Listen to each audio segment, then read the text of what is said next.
e tinha que recorrer assim a certas lógicas baratas, não é? Para convencer as pessoas a deixarem-me executar o meu trabalho.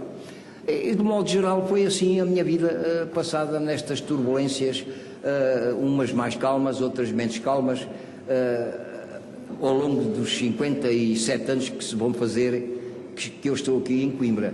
Tínhamos, inicialmente, ao princípio da minha vida em Coimbra, tínhamos uma tertúlia num café, que era na Brasileira, pendemos para ali, e ali é que nos juntávamos. Aliás, não eram só jornalistas que lá se juntavam, aquilo estava mais ou menos compartimentado, aqui ficavam os homens da esquerda, ali ficavam os monárquicos, e os jornalistas ficavam noutras mesas, aquilo tinha tudo zonas definidas, e quando algum deles se sentava na zona do outro, era uma revolução naquele café.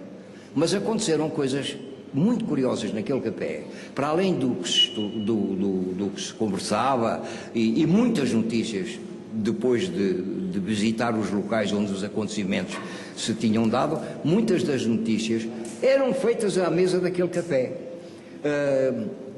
Um ilustre professor da nossa universidade, que tinha o hábito de juntar à mesa dos jornalistas, era um pouco imprevisível, e um dia descortinámos que ele trazia um revólver pendurado ao ombro, e começámos a brincar com o senhor doutor, porque o revólver era só para meter medo aos ladrões, porque aquilo não tinha balas, porque aquilo não dava tiros, e ele, com a sua calma espantosa que sempre teve, não disse mais nada, puxou da pistola e deu um tiro para o ar, e em pleno café soou um tiro e ficou um buraco no teto.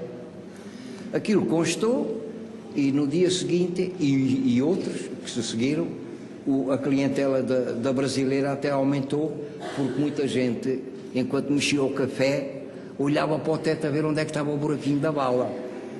Isso foi um episódio que também terminou de uma maneira caricata, porque não sei como apareceu o polícia, deve ter ouvido o estrondo, e o gerente lá do café, muito sagaz, acabou por dizer: ó, seu guarda, não, qual tiro? Não foi tiro nenhum, foi uma bandeja cair no chão, isto não... pareceu um tiro, mas não é, foi uma bandeja, bem. E isso terminou tudo sem grandes problemas. O buraquinho depois foi tapado com gesso, mas ficou lá o sinal, e aquilo perdurou. Muita gente lá foi, depois daquilo estar tapado, a ver onde é que estava o buraco da bala. Podia ter sido uma tragédia, porque em cima jogava-se bilhares, felizmente não estava lá ninguém. A bala curou, foi por ali acima, curou o toalho, que era de madeira, e o teto era de madeira, e não houve mal de maior. Eu estou a alargar-me, mas não queria terminar sem fazer aqui uma observação. Duas observações, mas de cariz técnico. Eu estou a ver aqui pessoas a gravar com tripé, e acho muito bem, porque para gravar é melhor o tripé. Só em reportagens em que a ação seja muito movimentada é que a pessoa não pode estar com tripé, tem que andar com a máquina e movimentar-se e deslocar-se de um lado para o outro. Mas em casos destes, em que estamos com gente simpática e numa reunião que se pode dizer que é quase familiar, eu acho muito bem que os senhores usem o tripé. Os que têm máquinas fotográficas, a maioria não tem parasol.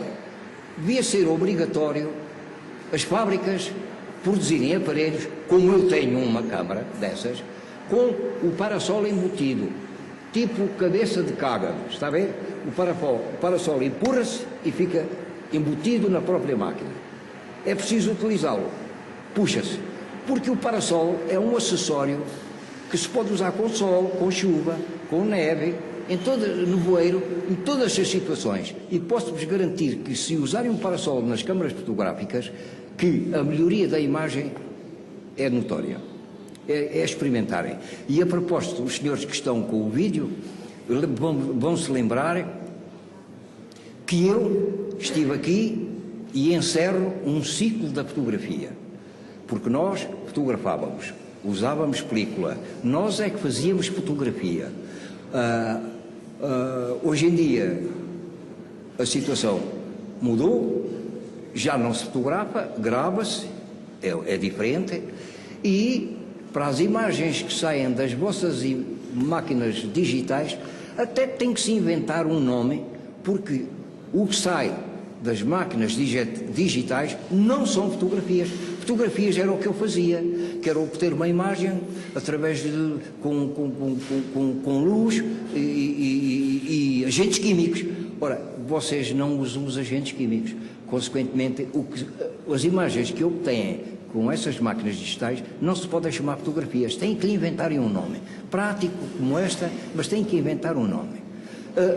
No meu tempo já havia, embora não tivéssemos o digital, já tínhamos máquinas que, pelo menos eu estou-me a lembrar de uma que foi depois copiada pelos russos e pelos japoneses, que era uma máquina excepcional. E tão excepcional que ela já deu o pulo e já está no digital. Não se deixou atrasar. É uma máquina que se desmancha em 3 segundos e arma-se nos mesmos 3 segundos. É principalmente constituída por 3 elementos: óptica, câmara escura e porta-películas. Todos eles são destacáveis uns dos outros. Os porta-películas podem ter 2 formatos, 6x6 ou 4,5x6. E os chassis podem dar 12, 16 ou 80 fotografias. Permite fotografias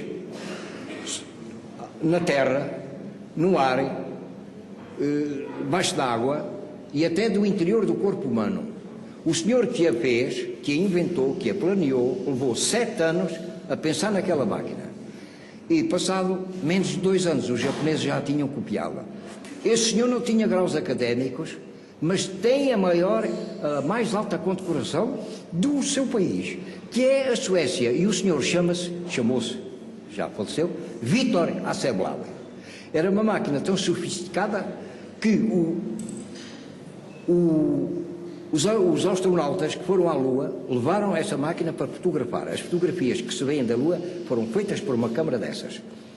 E como aquilo é destacável, as 3 partes, eles trouxeram só o chassi com as fotografias e a câmara escura e a óptica está lá. Ninguém trouxe. O peso dessas 2 peças veio em pedras.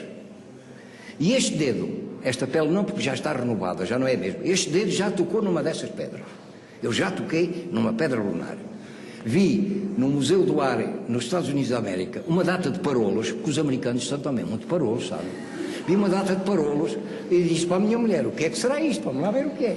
E avancei assim além da fila e vi lá numa espécie de um altarzinho com um arco e eu meio uma almofada e estava lá a pedrinha e o que dizia? Que era uma pedra vinda da Lua. E disse: olha, temos que ir para a parolice, eu vou para ali para a bicha contigo e não vamos daqui sempre mexer na pedra, que é para eu dizer que já mexi numa pedra da Lua. E é verdade, a pele é que já não é a mesma, porque já se gastou e já cá está outra, não é? Mas achei muita piada àquela situação. E por isto dou por encerrado, porque eu tinha muito mais para conversar, mas há mais gente a querer falar. Está aqui o Cabral, que está ansioso para comunicar qualquer coisa, e espero que tenha mais interesse que o meu, que seja o maior interesse que aquilo que eu disse, e portanto, se quiserem saber alguma coisa mais que eu possa esclarecer, eu esclareço. Eu só queria...